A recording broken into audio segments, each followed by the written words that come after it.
शुरुआत करते हैं आज की न्यूज़पेपर की। हम पहली न्यूज़ देख रहे हैं भारत के सुप्रीम कोर्ट के मुख्य न्यायाधीश से संबंधित। चीफ जस्टिस ऑफ इंडिया अभी हाल ही में बने हैं यू ललित। उनका क्या कहना है आज़ादी के 75 साल पूरे होने पर। यू ललित का कहना है कि जो वुमेन जज का रेशियो है हमारे जुडिशियल सिस्टम में वो काफ़ी बढ़ा है, ऐसा इनका कहना है। चीफ जस्टिस ऑफ इंडिया, ठीक है, डेजिग्नेटेड उदय उमेश ललित, इनका मानना है कि वुमेन जज का जो रेशियो है वो काफ़ी बढ़ा है बीते 75 साल में, जब से भारत आज़ाद हुआ है।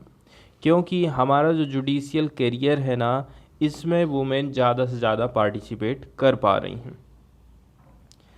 इनका कहना है आप जो पिक्चर देखेंगे आने वाले 10 साल में या फिर 15 साल में वो काफ़ी बदली हुई नज़र आएगी। आज हम सेलिब्रेट कर रहे हैं कि हमने आज़ादी के 75 साल कंप्लीट कर लिए हैं, ठीक है। Maybe when we complete 100 years, और जब हम 100 साल कंप्लीट कर लेंगे तो आप ये देखोगे हमारी जो जुडिशरी है और उसमें महिलाओं की जो भागीदारी है वो पूरी तरह से चेंज हो जाएगी, ठीक है। जब इनसे पूछा गया था रिटायरमेंट एज ऑफ द जजेस, इसको इंक्रीज़ किया जाना चाहिए 65 से 67 साल, जस्टिस ललित का कहना है this is for the lawmakers to decide. ये सांसदों के ऊपर है, वो क्या डिसाइड कर रहे हैं इसके ऊपर हम कुछ नहीं कह सकते हैं। सीजीआई का कहना है देखिए जो वर्चुअल कोर्ट्स है ना, जहाँ पर किसी भी केस की सुनवाई ऑनलाइन की जाती है, जैसे कि कोरोना के टाइम में देखा गया था, इसने जो भौगोलिक सीमा है, पार्टिकुलर जो फिजिकल कोर्ट की हेयरिंग होती थी उसको समाप्त कर दिया है। वर्चुअल हेयरिंग से टाइम की बचत होती है, ठीक है। कोरोना के दौरान में संक्रमण का खतरा भी नहीं रह रहा था, घर में बैठे बैठे बड़े आसानी से सुनवाई हो जा रही थी, इसी का उल्लेख यहाँ पर किया गया है। जस्टिस ललित का कहना है कॉलेजियम जिसको प्रिसाइड किया गया था chief justice of India N V. Ramana के द्वारा, ठीक है, मतलब उस कॉलेजियम उस ग्रुप की जजों के उस ग्रुप की अध्यक्ष था जिसको कर रहे थे एन.वी. रमन्ना, जिनका वो एक पार्ट हुआ करते थे। Made 255 recommendation to high courts in 11th month, ठीक है। इसी के चलते चलते 255 रिकमेंडेशन हो पाई हैं 11 महीने के भीतर में हाई कोर्ट में। फॉरेन वाले पेज से हम देखेंगे इजिप्ट के बारे में एक न्यूज़ आई है। न्यूज़ तो उतनी ज़्यादा खास नहीं आई है, लेकिन फिर भी इजिप्ट का उल्लेख किया गया है, इसलिए इजिप्ट के बारे में कुछ बेसिक जानकारी हम मैप के माध्यम से देख लेते हैं, ठीक है। पीला कलर से आप देख रहे हैं इजिप्ट के मैप को दर्शाया गया है।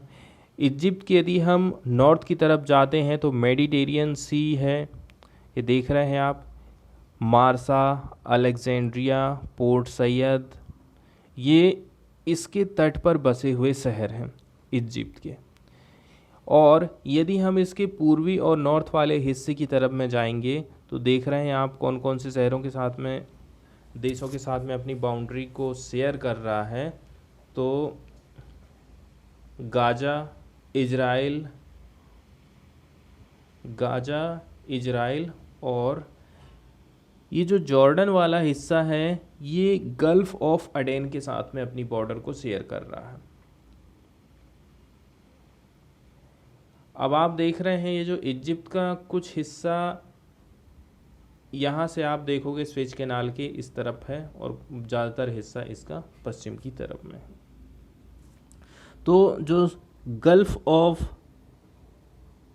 जो स्वेज कैनाल यहाँ से निकली है, गल्फ ऑफ स्वेज से होते हुए जाती है यहाँ से स्वेज नहर बनाई गई थी, जिससे व्यापार एकदम आसान हो गया था। जो डिस्टेंस आप पूरी अफ्रीका को कवर करते हुए नीचे से जाते थे, आज के टाइम में वो व्यापार होने लगा है स्वेज कैनाल के माध्यम से। और रेड सी किस तरफ पड़ेगा इजिप्ट के? रेड सी पड़ता है इजिप्ट के पूर्वी और दक्षिणी वाले हिस्से की तरफ में। दक्षिण में ये बाउंड्री शेयर करता है सूडान देश के साथ में, और पश्चिम की तरफ यदि आप चले जाओगे तो लीबिया के साथ में अपनी बाउंड्री को शेयर करता है इजिप्ट।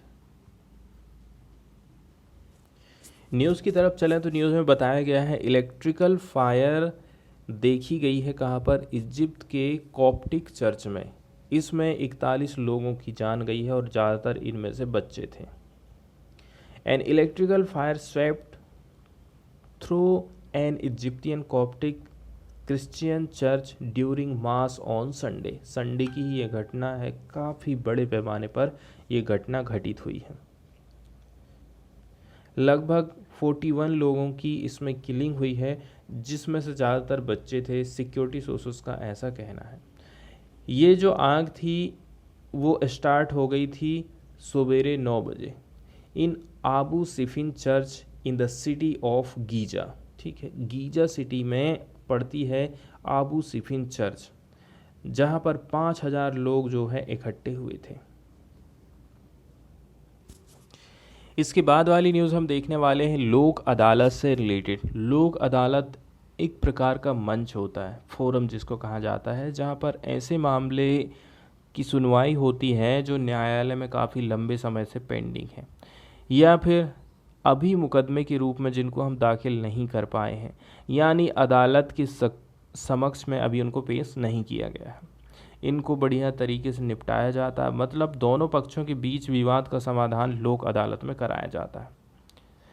सर्वोच्च न्यायालय ने लोक अदालत संस्था के अर्थ को नीचे निम्न प्रकार से परिभाषित किया है। लोक अदालत न्याय व्यवस्था का एक पुराना रूप है जो कि प्राचीन भारत में प्रचलित था। इसकी वैधता आधुनिक युग में भी समाप्त नहीं हुई है। शब्द युग लोक अदालत का मतलब है जनता की अदालत या फिर न्यायालय। ये व्यवस्था गांधीवादी दर्शन पर आधारित है। ये वैकल्पिक विवाद समाधान का एक अंग है। भारतीय अदालतें लंबित मुकदमे के रोज से दबी हुई हैं और नियमित न्यायालयों में इन पर तिथि के लिए लंबी, खर्चीली, श्रम साध्य प्रक्रिया है। अदालतों को क्षुद्र मामले के निपटारे में भी कई साल लग जाते हैं। इसलिए लोक अदालत त्वरित, तुरंत, कम खर्चीली न्याय की एक व्यवस्था है।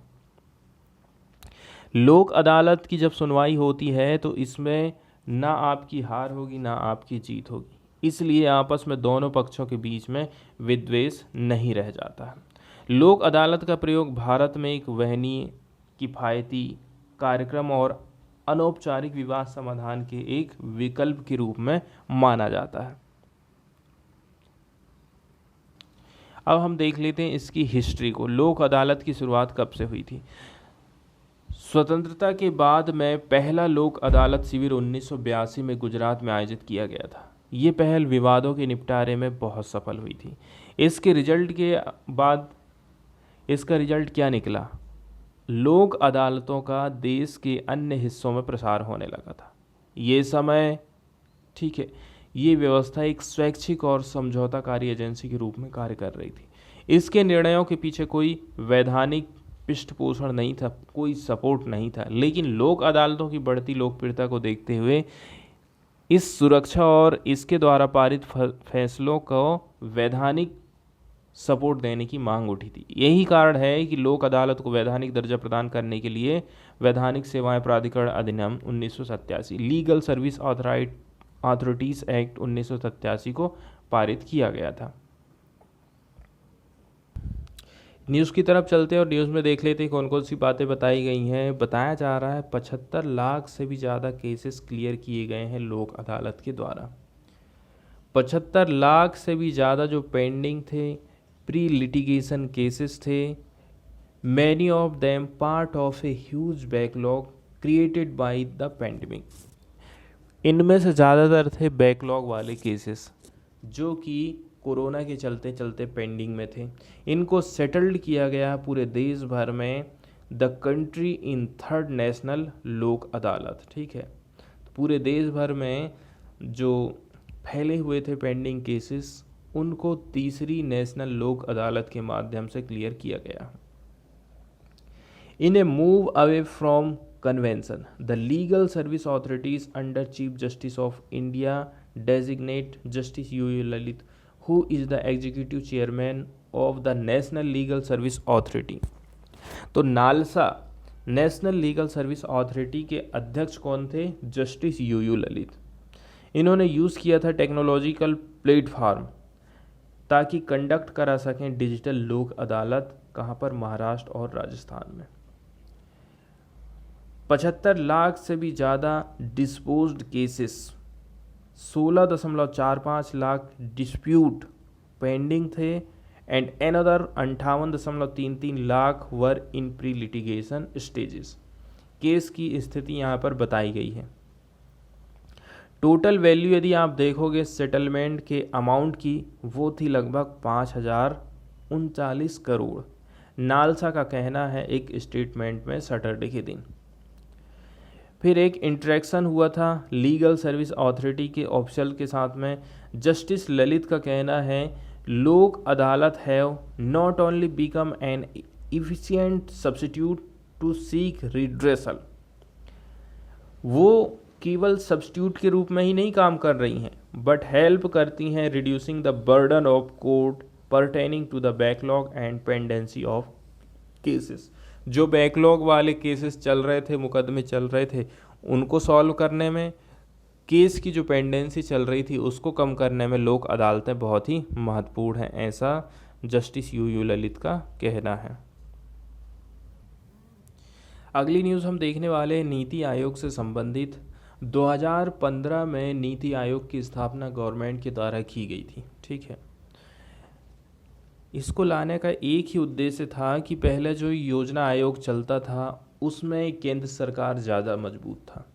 किस मामले में?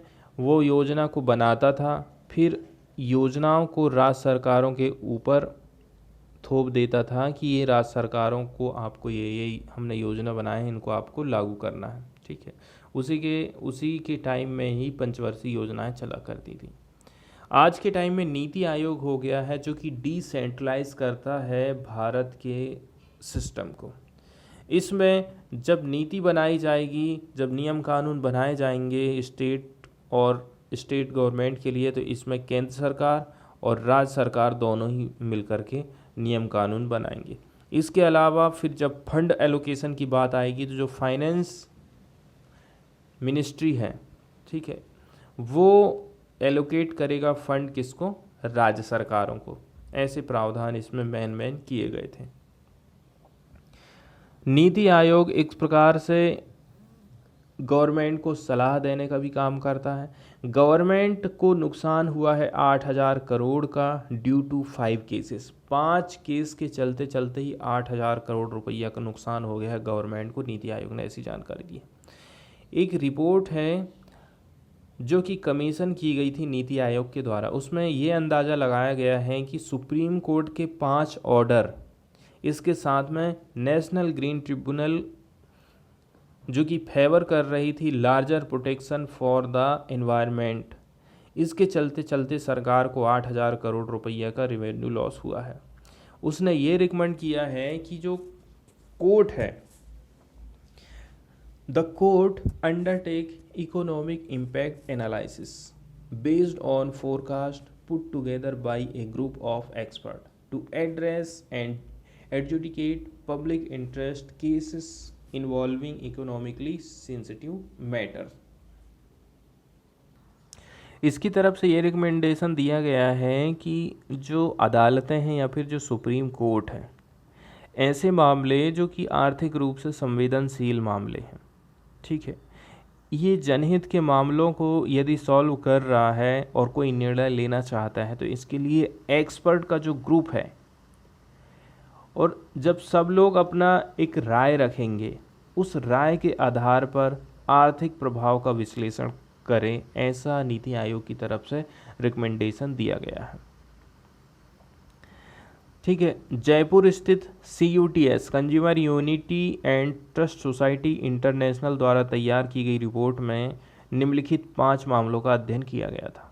मोपा हवाई अड्डे का मामला, जहां अदालत को अतिरिक्त पर्यावरण सुरक्षा उपायों को सुनिश्चित करने के लिए छूटग्राही GMR Goa international airport limited से उपक्रमों की ज़रूरत थी। गोवा खनन मामले, जिसके दौरान अदालत ने 2 मौक़ों पर गोवा में लौह अयस्क खनन लाइसेंस रद्द कर दिया था। फिर 2018 के एक मामले में नवीनतम था, जहां वेदांत समूह तर्क दे रहा था कि उनका लाइसेंस अभी भी चालू था। इसके बाद आ गया स्टरलाइट कॉपर केस, फिर हो गया तो जो रेगुलेशन है सैंड माइनिंग का वो वाला केस हो गया। इसके साथ साथ में banning of construction activities in national capital region to curb air pollution, air pollution को रोकने के लिए कई सारी कंस्ट्रक्शन एक्टिविटीज़ को रोक दिया गया था, ऐसे कुछ केसेस थे। अब ये जो रिपोर्ट थी इसने मेज़र करी थी economic impact of judicial intervention in the cases. उन्होंने ये एस्टिमेशन लगाया था कि गवर्नमेंट को लॉस हुआ है लगभग 8,000 करोड़ रुपया का 2018 से लेकर के 2021 के बीच में, which if invested as capital expenditure could have resulted in an economic impact around 20,000 crore. यदि हम इसको पूंजी के रूप में निवेश करते तो लगभग हमें 20,000 करोड़ रुपये की प्राप्ति हो जाती है, ऐसा सरकार का कहना है। After submitting that economic impact in these cases, इनका इकोनॉमिक इम्पैक्ट आप देखिए इन केसेस का, जिसमें इंक्लूड है 15,000 करोड़ रुपया का लॉस, कहाँ पर, रिवेन्यू में, to industry and 500 crore in wages. Industry को हुआ कितना करोड़ का, 15,000 करोड़ का लॉस, और 500 करोड़ रुपया का लॉस हुआ वेजेस वाला, ऐसा रिपोर्ट का कहना है।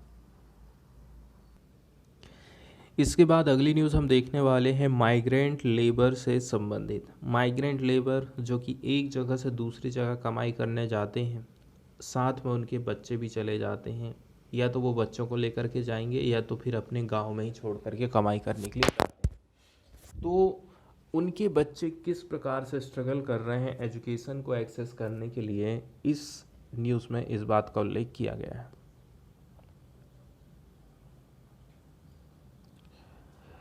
मंजू जिसकी एज है 13 साल, did not attend school for almost 2 years during the closer and lockdown brought on by the covid pandemic. Manju जिसकी एज है 13 साल, वो अटेंड नहीं कर पाता है स्कूल लगभग 2 साल, जब लॉकडाउन के दौरान में स्कूल बंद हो गया था। अब वो आज की टाइम में ऐसी दिक्कत हो गई है उसको कि वो स्कूल फीस को अफोर्ड नहीं कर सकते हैं उनके माता पिता। ए फैक्ट्री वर्कर हैं decided to withdraw her from the private school.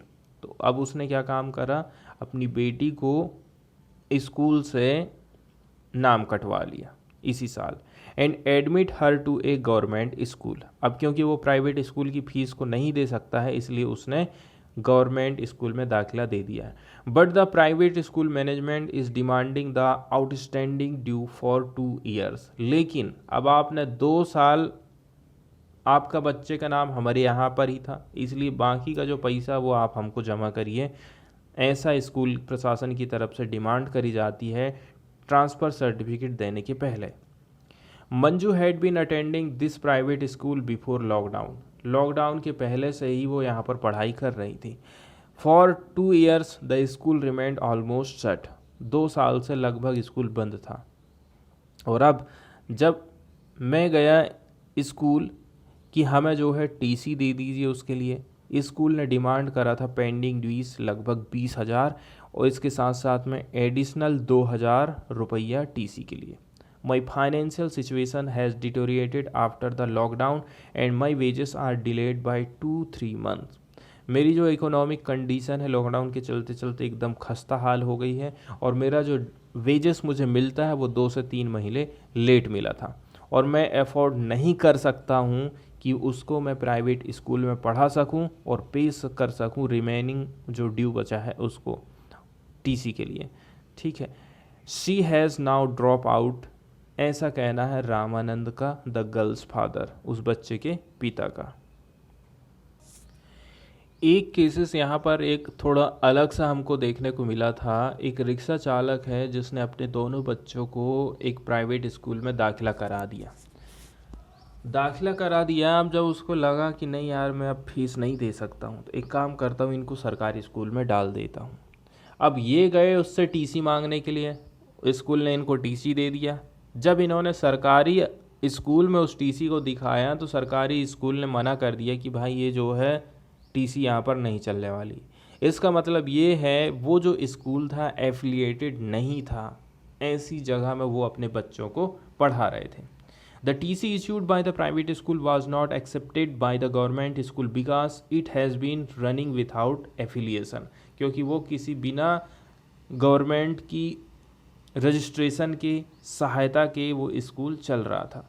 No government school is willing to admit my sons now. अब कोई भी गवर्नमेंट स्कूल मेरे बच्चे को एडमिशन नहीं दे रही है, मैं क्या करूं?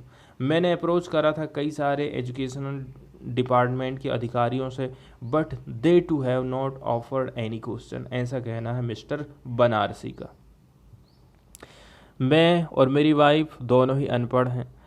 We sent our kids to a private school to ensure better education for them. और हम अपने बच्चों को प्राइवेट इंस्टीट्यूशन भेज रहे हैं ताकि उनको अच्छी से अच्छी शिक्षा मिल सके। There are about 150 student studying in this school. और जहाँ हम बच्चों को भेजे थे वहाँ 150 बच्चे पढ़ाई कर रहे थे, ठीक है। और ये केवल आइसोलेटेड केस नहीं, हमारा अकेला केसेस ही नहीं है। The children of migrant worker across the several colonies in Gurugram are finding it difficult to secure admission in government schools.